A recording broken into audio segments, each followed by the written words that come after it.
Hi. So welcome to Filmocracy Fest and to our Q&A session with Her Name Was Joe. And we're very, very happy to have Joe Duca joining us today. And he'll tell us about the movie. So again, congratulations on a terrific movie. And we're very happy to have it show here. On our during our festival. Tell us, maybe let's jump in. Tell us about the inspiration. Let's see. The inspiration initially was poverty. No, I had moved to LA maybe around 2014 or something, and was doing the usual thing, and just got tired of waiting, and I went back one Christmas, and my dad was like, "Why don't you just write a movie that we can shoot?" And then I was like, "Okay, that sounds like a good idea." But I kind of shelved it, and then met another writer who also was very much about doing their own thing, and he sort of mentored me, and then I was like, "Fine, I will write a story about around that," and that sort of sprung from it. I am forgetting all of the stuff. So you're mentioning kind of like a few things that I already heard is this poverty as a topic, but also kind of tying it together with going back home, your family. I actually saw a few of the same surnames, right? Yeah. In the credits. So it's kind of, is it a bit of a family project? Yeah. So in the writing, I consulted with my dad and my sister and my brother. Basically, when we shot it, my brother was AD or second AD, and my other brother did props, and it was kind of I shot it at home, and then we went across country, and we all did it together. So it sort of was a family project from the beginning, creatively, and then even to the inspiration of the story. Now that I'm remembering it, basically we had taken a lot of motorhome trips when I was younger. We would go across the country with Dad for work, and so that kind of deeply informed things. And on one of these trips, my family is Catholic, and so when my brother was little, he really wanted to have a baby sister. So we were in Helena, Montana, I think, and he lit a candle for a baby sister. And then my sister was born, and it was kind of at the time before she was born, it was kind of considered an at-risk pregnancy because my mother was older, and I just remember being a kid and being aware that my brother had prayed for this, and that what if it goes wrong? And that always kind of stuck with me, this sort of spiritual angle of a lot of Christian movies and spiritual movies. They have a tendency to portray spirituality without any doubt or struggle. And so I kind of react against that because I think faith is a lot more about fidelity rather than certainty, or being faithful to the moments when you had faith. And so I've always been drawn to the idea of making a movie that kind of explored a character who had a deep well of longing or prayerfulness and didn't get what they want. And so that was sort of the genesis of the idea, was this: what if you had a movie with somebody who longed or prayed for something that they didn't get? Could they still remain faithful? Could they still remain hopeful and preserve a sort of innocence? And then just in sort of thinking about it, it kind of melded with a sort of a Tom Huckleberry Sawyer. It was actually my dad's idea to be like, "Oh, well, why don't you use your sister?" And it kind of went from there. It's just oh, well, now it can be like a Thelma and Louise, and we can go across the country. And I was a little over ambitious in thinking that that would be a super low budget movie. But initially that was the idea. It's well, let's go across the country with kind of a poignant story, and we'll just, shoot America and it'll be cheaper because we won't have to get sets or anything. We'll just shoot the Grand Canyon and things like that. So we'll definitely also explore this, the shooting part, and maybe you'll tell us a bit about the budget and planning and things like that. But I also wanted to, because you mentioned this memory of a child, right? And the perception of the child, perception of poverty, perception of tragedy, and all those topics are very present there. Was there a particular story? How did the story come to be? It was, like I said, it was kind of a thought experiment on well, what would it look like if you had someone with a deep well of longing that's sort of been disappointed. And then from there, it was sort of just some brainstorming, really, not anything super poetic. It was just like, well, I like this movie when I was a kid called Fly Away Home, with Anna Paquin and Jeff Daniels, where he built she raised these geese and he built a flying machine and they flew south for the winter. There were these Columbia TriStar movies that all had that sort of father-daughter element, or the father-son element, or mother-daughter element that was sort of melancholy. And I'd always been drawn to that. So it was kind of like, okay, what's my version of that without sort of the fantasy of a Jumanji or something? And then it was kind of like, well, she's going to look for her dad is a very primal story. So it was kind of, she's going to go look for her dad, and then what could go wrong on the way? Yeah, a lot. So it's kind of a lot of things could go wrong. So it was kind of organic in that way as a writing process. And when you were making it, were you thinking about a particular audience in mind? Yeah, I had been thinking of, people that liked Beasts of the Southern Wild or Mud, or I don't think Florida Project had been out at that time, but people that liked sincere dramas, coming of age things, people that are interested in just an honest and authentic portrait of a little girl, but also people interested in spiritual themes, I suppose, on some level. But yeah, I kind of wrote it for people that are interested in things that I'm interested in, I guess. What are your plans for the release? We have distribution with Gravitas Ventures. Okay. So we have, I think, a release date in the spring, and so it'll be on streaming and all that.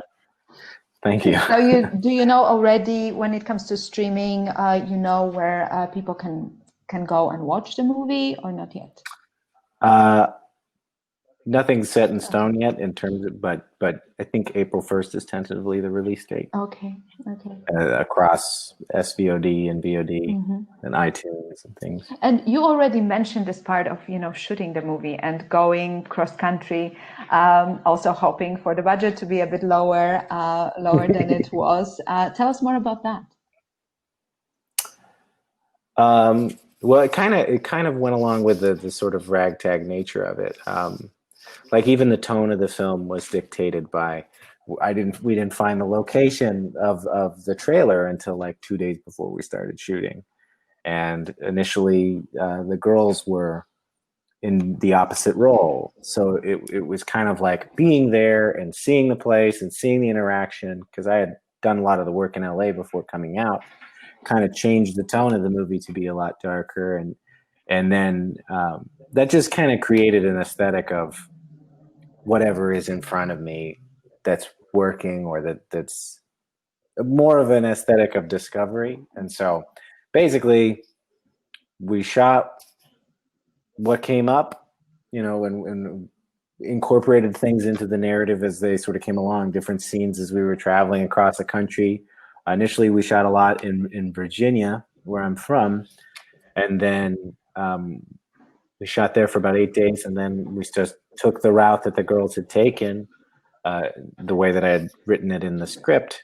And, if something came along that we were inspired by, or if something went wrong, then we had to create a new scene. There's a lot of scenes that aren't in the script that are in the movie just by, Frankenstein necessity, or from things we discovered on the way.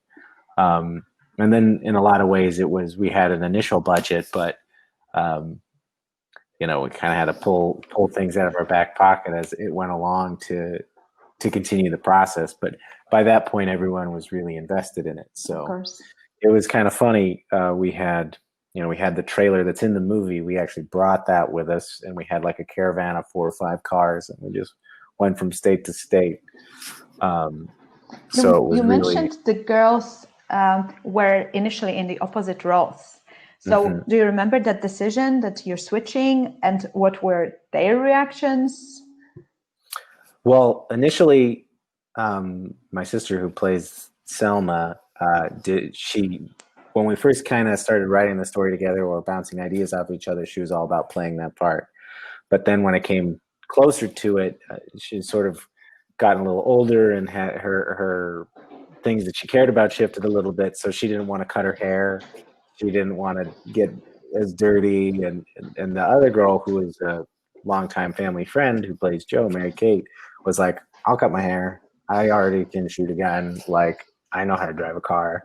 This is who I am, basically. And I was like, you're absolutely right. You guys are switched. All right. Initially, Elisa was a little upset, but then she was like, that's fine. I didn't want to cut my hair. Well, that's the reason. Yeah. Can you maybe share an anecdote with our audience about the shooting of the movie, something that really went well, something that didn't go as planned and ended up in the movie? Let's see. Well, when we were in Las Vegas, Mary Kate's mom, she got appendicitis, so they had to stay behind in Las Vegas. And it was kind of like the breaking of the Fellowship in Lord of the Rings. Like the further we went along, the more people that left. And so we were in the middle of the desert, I think, in California, and somebody's alternator went out. So one of the crew had to go ahead to the next city to bring back an alternator. And then we had to stay in that town and find a mechanic in the middle of the night. And then the girls played with his kids, and he fixed the car. And me and some of the crew were smoking a pipe, and we grabbed some beer from the gas station. It was like, oh, this is terrible. Actually, this is kind of great. So there's a lot of things like that. When we finished that and tried to get into Los Angeles proper, that was when there was a big fire in San Bernardino for us. So it was just like one thing after another wasn't working. Let's see, any like serendipitous things that ended up in the movie. I'm trying to think. There was a lot of stuff that was cut. There was a lot of stuff that was like repurposed footage. Like there's things in the movie that are like camera bobbles that are repurposed as deliberate movements or things like that.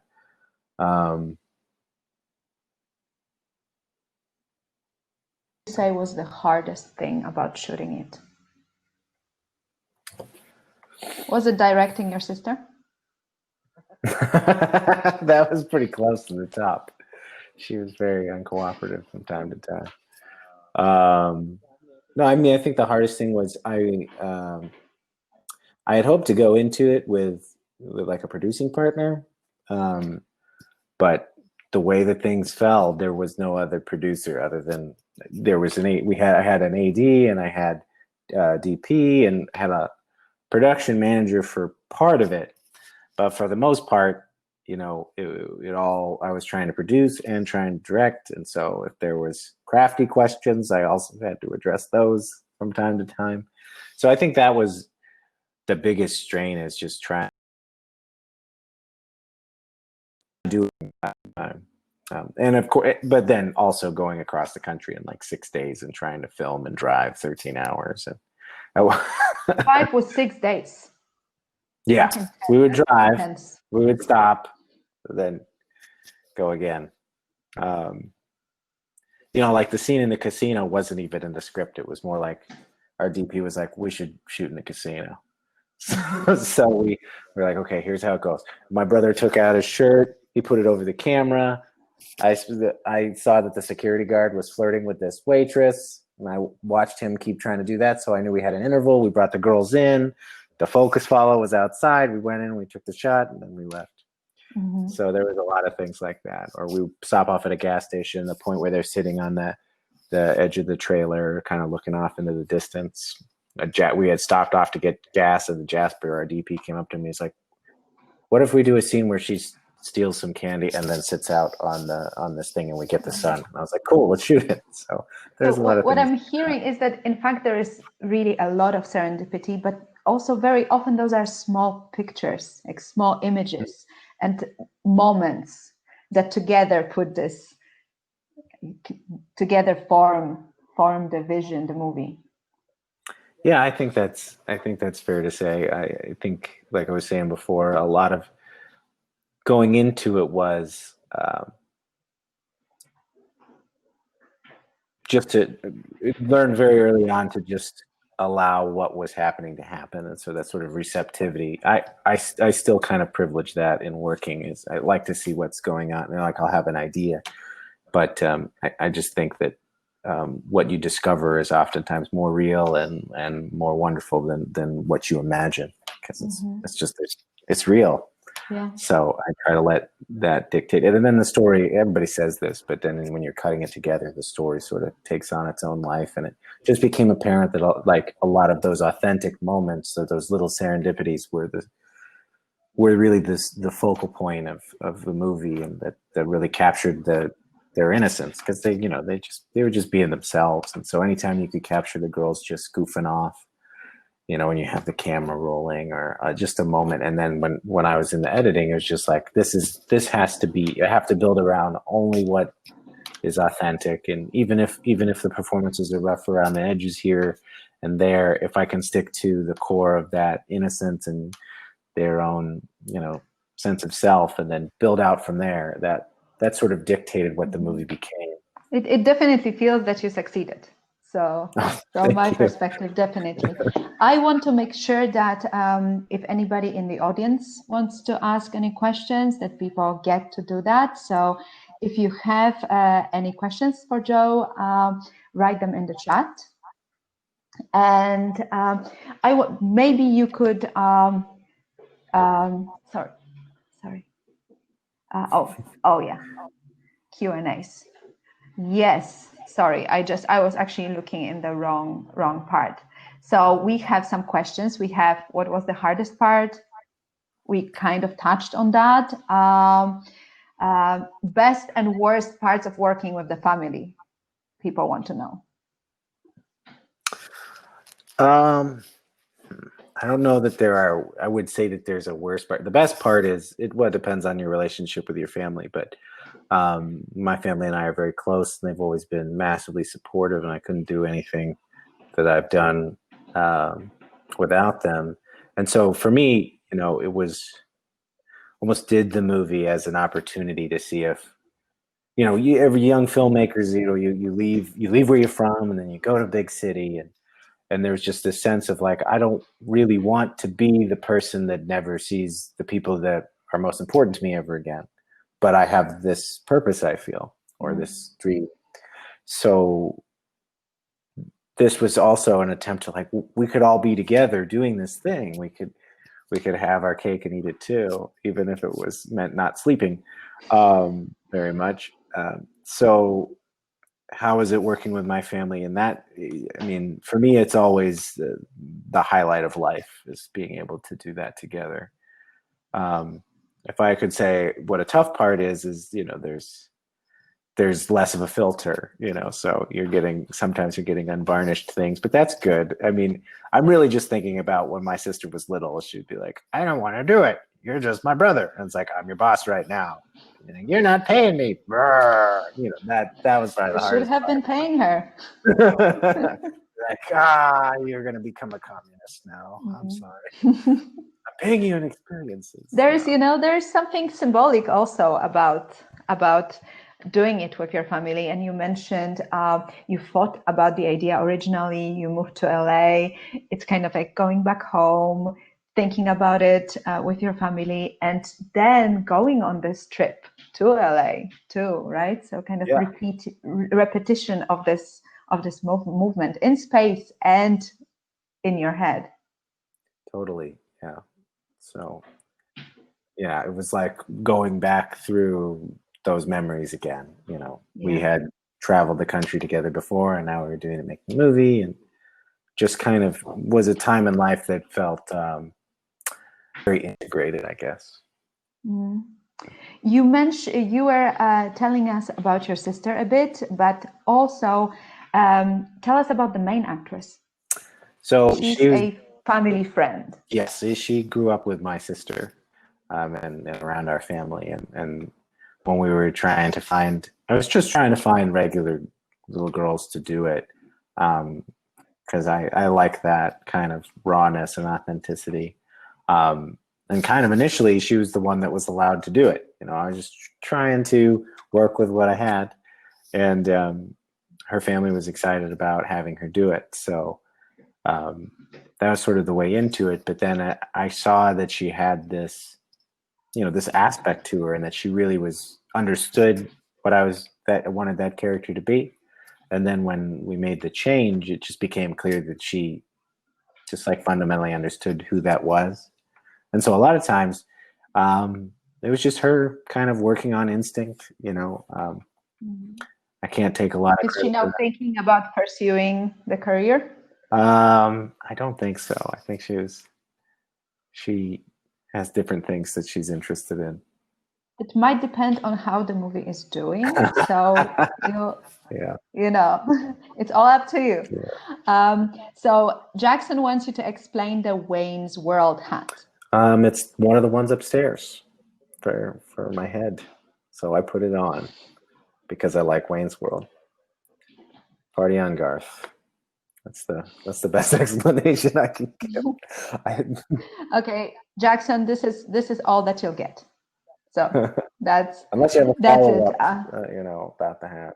Unless you have a follow-up, then you can type it in and we'll dive You're welcome deeper. to quote the movie. But if you think there's a cosmic significance behind it, you're going to be disappointed. So I'll just give people a moment to ask more questions if there are, but also how, if our audience wants to stay in touch, how they can stay in touch. So website, social media, upcoming screenings. Her name was Joe.com. You can leave your information there. JosephDuca.com.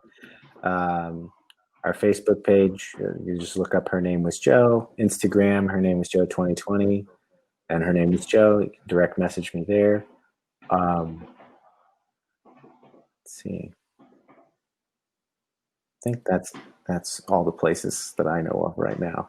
But are you now already thinking about your next project? Already doing something? Well, this is actually a movie this was the first movie I shot, and then the second movie that I did just came out a couple weeks ago, called Evergreen. It's on streaming platforms now.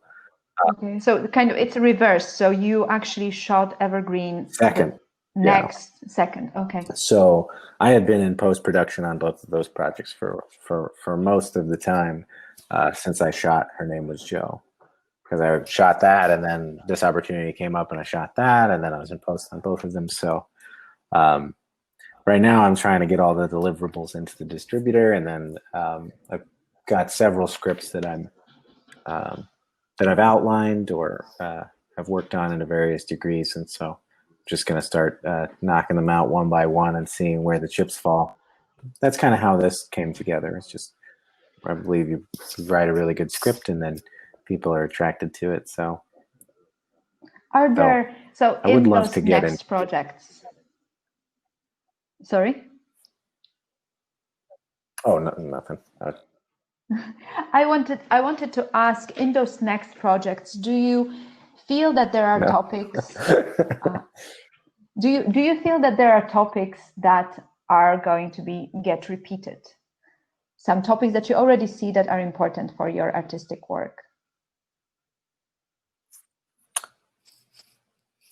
I'm a big fan of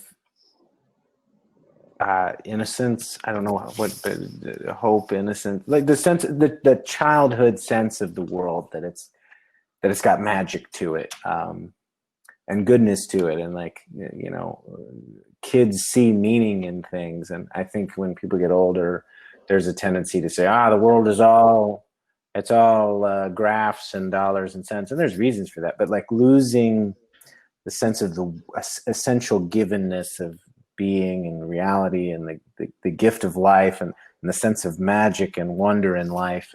And I guess that's kind of what I mean by innocence. And I see that kind of going to bat for that, being something that recurs. It's sort of joy and innocence of childhood, and putting it, that was something he's trying to do in Joe, is that putting it in trying to put it in the real context, because it's, people oftentimes dismiss that, the idea of goodness, or even the idea of innocence, that like it's weak, or it's a fantasy. So it was that's kind of why the movie is sadder, is like, I really wanted to show that like just everything could be terrible and you could still maintain that sense of yourself and goodness. And so I think that that's going to be a recurring theme. And then another, for in my head, it was also resilience on top of everything that you mentioned, this incredible resilience that's so different than adults, kind of on another level.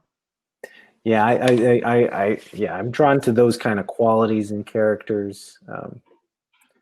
And stories about orphans, or people who feel, how, instead of focusing on alienation from an aspect of, what do you do then? Do you just complain and make sad art, or do you have strength and move through it? You know, that's fascinating to me. And I guess the question of mercy versus justice is, I don't know, that's probably too frou-frou to be meaningful, but I guess what I mean, the sense of like whether love wins or truth wins. I don't quite know how to articulate it. Well, I would say you are doing it with the movie, so I don't need to be a constant exploration, and for people also to like put their own thoughts on top of that. Yeah. Thank you so much for being here today, and for allowing us to show the movie to our audience. And to everybody, please remember about the Q&As, but also remember to vote. There is voting ability when you watch the movie, so that's important. And explore Filmocracy Fest Village, because there are some things that you might not expect.